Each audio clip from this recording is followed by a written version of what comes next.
రాష్ట్రంలో రోజురోజుకు పెరుగుతున్న అధిక ఉష్ణోగ్రతలతో పెద్దపల్లి జిల్లా రామగుండం పారిశ్రామిక ప్రాంతం అగ్నిగుండంగా తలపిస్తోంది. ఉదయం 7 గంటల నుండి భానుడు తన ప్రతాపాన్ని చూపిస్తున్నాడు. ఎండ తీవ్రత అధికంగా ఉండటంతో మధ్యాహ్నం 12 నుండి సాయంత్రం వరకు రోడ్లన్నీ నిర్మానుష్యంగా మారుతున్నాయి. అత్యవసరమైతే తప్ప ప్రజలెవరూ బయటకు రావటం లేదు. సింగరేణి, ఎన్టీపీసీ, ఆర్ఎఫ్సీఎల్ వంటి పరిశ్రమల్లో విధులకు వెళ్లే కార్మికులు ఎండవేడికి ఉక్కిరిబిక్కిరవుతున్నారు. ముఖ్యంగా సింగరేణి ఉపరితల గనుల్లో పనిచేసే కార్మికులకు సరైన వసతులు కల్పించాలని కార్మిక సంఘం నాయకులు డిమాండ్ చేస్తున్నారు. సింగరేణి సంస్థ బొగ్గు ఉత్పత్తితో పాటు కార్మికులకు కావాల్సిన రక్షణ చర్యలు చేపట్టాలని తెలంగాణ బొగ్గు గని కార్మిక సంఘం ప్రధాన కార్యదర్శి మిర్యాల రాజిరెడ్డి అధికారులను కోరారు. పని వేళల్లో మార్పులు చేసి ఓసీపీ పని స్థలాల్లో చల్లువ పందిళ్లతో పాటు కూలర్లను, అలాగే మంచినీటి సౌకర్యాన్ని కల్పించాలన్నారు.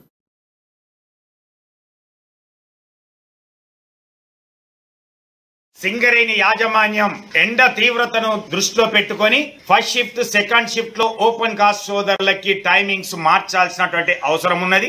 అలాగే గతంలో 2017 నుంచి 18 వరకు మార్చినటువంటి సందర్భాన్ని కూడా గుర్తు చేస్తా ఉన్నాం.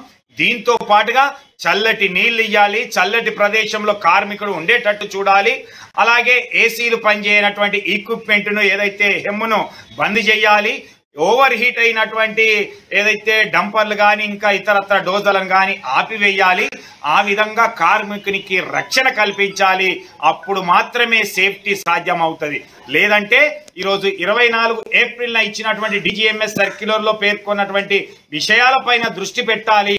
ఈ సేఫ్టీ సంబంధించినటువంటి అధికారులు దానిపైన దృష్టి పెట్టి ఈరోజు కార్మికునికి ఎలాంటి ఉపశమనం